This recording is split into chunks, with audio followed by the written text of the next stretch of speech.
berharga. Selanjutnya, aset tidak lancar adalah sumber daya atau klaim atas sumber daya yang diharapkan dapat memberikan manfaat pada perusahaan selama periode melebihi periode ini. Golongan utama aset lancar yaitu properti, pabrik, peralatan, dan lain-lain. Selanjutnya, pengenalan aset lancar. Pengenalan aset jangka panjang yaitu properti, pabrik, peralatan, aset tak berwujud, investasi, beban-beban yang ditangguhkan. Selanjutnya, aset keuangan yaitu efek, surat berharga atau sekuritas, dan investasi. Aset keuangan ini dinilai pada nilai wajar atau nilai pasar dan diharapkan dapat memberikan imbalan hasil yang setara dengan biaya modal yang telah disesuaikan dengan risiko mereka. Aset operasi terdiri atas sebagian besar aset perusahaan.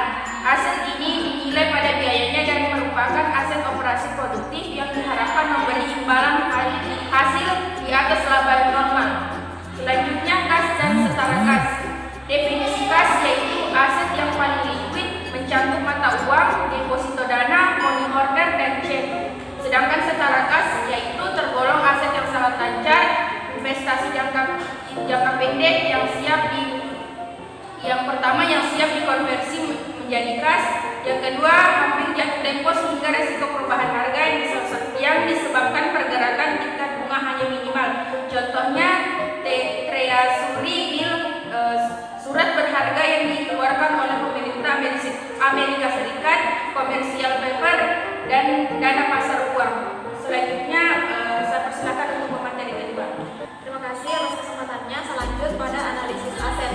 Dalam analisis aset, konsep likuiditas sangat penting. Likuiditas itu memberikan fleksibilitas untuk memanfaatkan kondisi perubahan pasar dan untuk bereaksi terhadap tindakan strategis pesaing. Likuiditas juga terkait dengan kemampuan perusahaan untuk memenuhi kewajiban saat jatuh tempo. Analisis aset juga mempertimbangkan yang pertama itu sejauh mana setara kas diinvestasikan pada efek ekuitas. Perusahaan dapat mengalami penurunan likuiditas jika nilai pasar dari efek investasi tersebut itu turun. Terus yang kedua itu ada kas dan setara kas. Seringkali dibutuhkan sebagai saldo kompensasi untuk mendukung suatu perjanjian pinjaman atau jaminan hutang.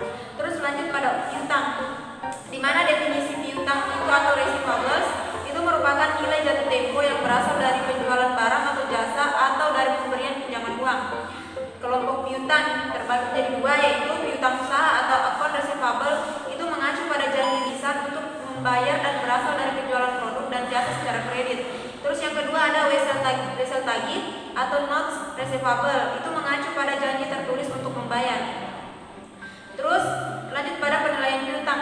Analisis piutang berdampak terhadap posisi aset dan arus laba perusahaan yang paling terkait. Perusahaan mempunyai pengalaman yang tidak dapat menagih semua piutangnya. Kolektibilitas piutang satu kelompok hanya dapat diestimasi berdasarkan pengalaman masa lalu. Terus resiko analisis ini itu adalah pengalaman masa lalu itu mungkin bukan alat prediksi yang layak atas kerugian masa depan atau gagal mencerminkan kondisi terkini. Terus lanjut lagi pada analisis piutang, di mana resiko kolektibilitas itu atau manajemen sering menggunakan pengalaman masa lalu hanya karena kondisi ekonomi dan industri sulit diprediksi. Terus analisis untuk memeriksa kolektibilitas piutang itu ada 4. Yang pertama itu membandingkan presentasi piutang terhadap penjualan perusahaan pesaing dengan perusahaan yang sedang dianalisis. Terus yang kedua ada memeriksa konsentrasi pelanggan risiko meningkat jika piutang terkonsentrasi pada satu atau sedikit pelanggan. Terus yang ketiga menghitung dan menyelidiki tren periode rata-rata kolektibilitas piutang dibandingkan dengan syarat kredit pelanggan untuk di industri yang bersangkutan. Terus ada yang keempat itu menentukan bagian piutang yang merupakan pengalihan atau perpanjangan dari piutang atau wesel tagih masa lalu. Terus masih bagian dari analisis piutang.